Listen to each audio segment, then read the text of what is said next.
রাজধানীর মিরপুরের পল্লবীতে নির্বাচনী জনসভায় বক্তব্য রাখছেন বিএনপি চেয়ারম্যান তারেক রহমান। সরাসরি চলে যাচ্ছে তার বক্তব্যে। করতে হবে যে কাদেরকে দিয়ে আমরা দেশ পরিচালনার দায়িত্ব করব।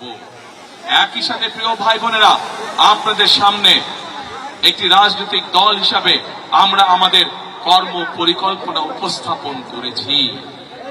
আজকে এই জনসভায় দাঁড়িয়ে আপনাদের সামনে হয়তো আমি আমাদের যে রাজনৈতিক প্রতিপক্ষ তাদের সম্পর্কে হয়তো আমি অনেক কথা বলতে পারতাম, তাদের সম্পর্কে হয়তো আমি অনেক গীবত গাইতে পারতাম, কিন্তু আমি যদি প্রতিপক্ষ সম্পর্কে বা কারো সম্পর্কে যাই বলি না কেন, তাতে কি জনগণের কোনো লাভ হবে? প্রিয় ভাই বোনেরা, জনগণের কোনো লাভ হবে না।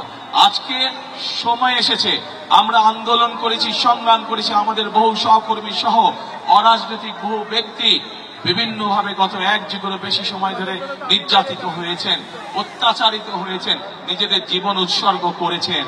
আমরা আমাদের সেই মহেন্দ্রক্ষণে উপস্থিত হয়েছি যেখানে আমরা নিজেদের রায় দিয়ে জনগণের সরকার প্রতিষ্ঠিত করতে পারবো। পরবর্তী ধাপ হচ্ছে এই দেশকে পুনর্গঠন করা, এই দেশের মানুষের ভাগ্যের পরিবর্তন করা। এটি হবে আমাদের একমাত্র সামনের লক্ষ্য, এটি হবে আমাদের একমাত্র উদ্দেশ্য। প্রিয় ভাই বোনেরা, সেই জন্য আসুন আজকে ধানের শীষের পক্ষ থেকে, বিএনপির পক্ষ থেকে আমি আপনাদের সামনে হাজির হয়েছি। আজকে আমরা আপনাদের সামনে আমাদের পরিকল্পনাগুলো উপস্থাপন করেছি। আমরা বলেছি যে আমরা আপনাদের সমর্থনে আল্লাহর রহমতে সরকার গঠনে সক্ষম হলে দেশনেত্রী বেগম খালেদা জিয়া যতবার দেশ পরিচালনার সুযোগ পেয়েছিলেন, উনি চেষ্টা করেছিলেন, উনি ব্যবস্থাও নিয়েছিলেন এই দেশের নারীরা যাতে শিক্ষিত হতে পারে, এবং সেই জন্যই স্কুল পর্যায় থেকে দ্বাদশ শ্রেণী পর্যন্ত উনি নারীদের শিক্ষা ব্যবস্থা, মেয়েদের শিক্ষা ব্যবস্থা ফ্রি করেছিলেন।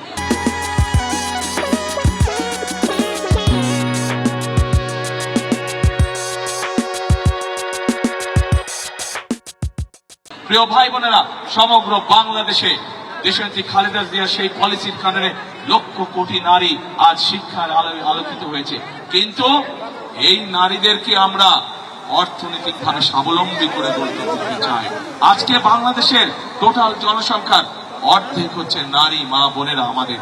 তাদেরকে যদি আমরা স্বাবলম্বী করে গড়ে তুলতে না পারি, আমরা যতই পরিকল্পনা গ্রহণ করি কেন না কেন, দেশকে সামনের দিকে নিয়ে যাওয়ার জন্য আমরা কোনো কিছুতেই সফল হতে পারবো না। প্রিয় ভাই বোনেরা, সেজন্যই আমরা সিদ্ধান্ত গ্রহণ করেছি আপনাদের সমর্থনে আল্লাহর রহমতে বিএনপি আগামীতে সরকার গঠন করলে আমরা সারা দেশে প্রত্যেকটি গৃহিণীর কাছে, প্রত্যেকটি মায়ের কাছে আমরা ফ্যামিলি কার্ড পৌঁছে দিতে চাই। যেই ফ্যামিলি কার্ডের মাধ্যমে যেই ফ্যামিলি শহর গ্রাম প্রত্যেকটি জায়গায় খেটে খাওয়া মানুষ যারা আছেন, সেই নারীদের কাছে, সেই মাদের কাছে, সেই গৃহিণীদের কাছে আমরা এই ফ্যামিলি কার্ড পৌঁছে দিতে চাই, এবং এই ফ্যামিলি কার্ডের মাধ্যমে আমরা তাদের কাছে সরকারের পক্ষ থেকে একটি নির্দিষ্ট পরিমাণ সহযোগিতা পৌঁছে দিতে চাই, যাতে করে ধীরে ধীরে আমাদের এই মা বোনেরা ধীরে ধীরে স্বাবলম্বী হয়ে উঠতে পারেন। প্রিয় ভাই বোনেরা, আমরা একটু আগে আমি বলেছি যে আমাদের কৃষক যদি ভালো থাকে, আমাদের দেশের মানুষ তাহলে ভালো থাকবে, এবং সে কারণে আমরা সিদ্ধান্ত গ্রহণ করেছি যে আমরা সরকার গঠনে ইনশাআল্লাহ আপনাদের রহমতে, আপনাদের দয়া আল্লাহর রহমতে, আপনাদের সমর্থনে 12 তারিখে সরকার গঠনে আমরা সক্ষম হলে আমরা এই কৃষক ভাইদের পাশে দাঁড়াবো, এবং মা বোনদের হাতে যেভাবে আমরা ফ্যামিলি কার্ড পৌঁছে দিব, একইভাবে আমরা কৃষক ভাইদের কাছে কৃষি কার্ড নামে একটি কৃষক কার্ড পৌঁছে দিতে চাই, যার মাধ্যমে আমরা সরাসরি